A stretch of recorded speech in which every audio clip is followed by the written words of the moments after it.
Sebelum melanjutkan, jangan lupa subscribe dulu. Terima kasih. Bab 259 Klan terbebas dari malapetaka. Dia menatap dengan heran melihat sekelompok orang itu menghentakkan kaki dengan marah saat mendekat. Dia tidak tahu mengapa binatang pemakan awan itu tidak datang, tetapi ayahnya dan beberapa tetua klan yang datang sebagai gantinya. Apa yang sebenarnya terjadi pada binatang pemakan awan itu? Ketika orang banyak melihat bahwa binatang pemakan awan yang dipanggil oleh kepala keluarga Liu saat dia menghancurkan lencana giok tidak datang, melainkan patriark lama keluarga Liu dan beberapa tetua yang datang, semua orang tidak dapat menahan diri untuk tidak sedikit terkejut dan berpikir keras. Raungan mengerikan yang terdengar sebelumnya jelas berasal dari binatang suci, tanpa diragukan lagi. Namun, setelah sekian lama, binatang pemakan awan masih belum terlihat. Apa yang sebenarnya terjadi di sini? Kepada tuan muda di sini, biarlah orang tua ini menyampaikan permintaan maafnya kepada Anda. Saya mohon agar tuan muda menunjukkan belas kasihan dan mengampuni nyawa anak saya. Patriark Tua Liu melambaikan tangan acuh tak acuh ke arah dua pengawal yang mendukungnya, lalu berlutut dengan suara keras ke arah Feng Jiu. Begitu tindakannya terlihat oleh kerumunan orang di sekitarnya, hati setiap orang agak terkejut, dan para kepala keluarga lainnya serta orang-orang senior yang menyaksikannya terlihat berpikir, karena mereka tahu bahwa tindakan patriark tua itu adalah untuk melestarikan klan keluarga Liu.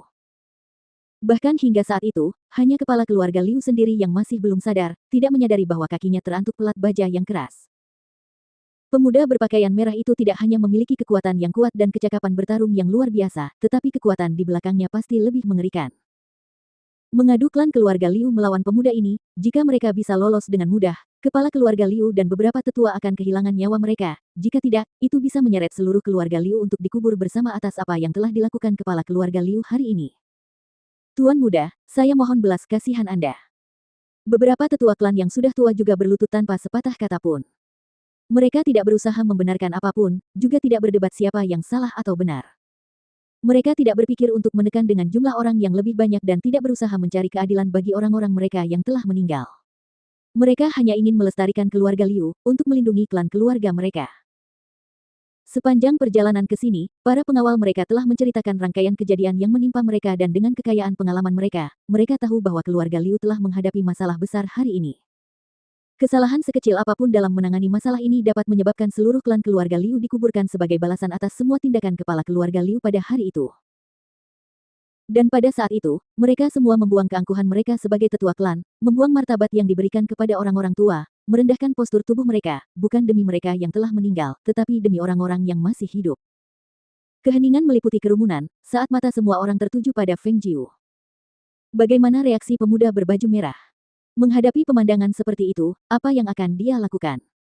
Dan di dalam bayang-bayang, penguasa neraka yang diam-diam kembali ke sini juga menyaksikan kejadian itu, tatapannya yang dalam tertuju pada Feng Jiu. Selama dia tidak menginginkan keluarga Liu tetap ada, maka, dia akan membuat klan keluarga Liu menghilang tanpa jejak sebelum hari esok tiba. Feng Jiu menyipitkan matanya untuk menatap mereka, matanya penuh pertimbangan. Dia adalah orang yang memisahkan dendam dan rasa terima kasih dengan jelas dan tegas. Jika orang memperlakukannya dengan sopan, dia tidak akan menindas mereka dengan kekuatannya. Namun terhadap mereka yang berusaha memiliki hidupnya, dia tidak akan pernah menunjukkan belas kasihan sedikit pun. Semua laki-laki tua yang berlutut di hadapannya, bersikap tulus, mata mereka memohon saat menatapnya, yang menyebabkan dia tidak dapat mengambil keputusan sejenak. Orang yang ingin membunuhnya adalah kepala keluarga mereka, dan selama mereka tidak mengerahkan kekuatan klan untuk datang membunuhnya, maka dia tidak melihat perlunya dia memusnahkan seluruh klan mereka.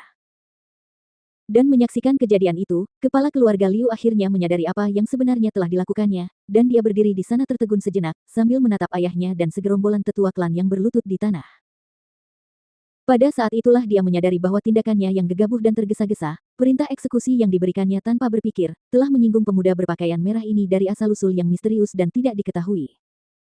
Sekarang, klan keluarga tidak berani melawan, penguasa kota tidak mau mengulurkan tangan, dan jika dia tidak mati, seluruh klan keluarganya harus membayar harga untuk semua yang telah dia lakukan hari ini.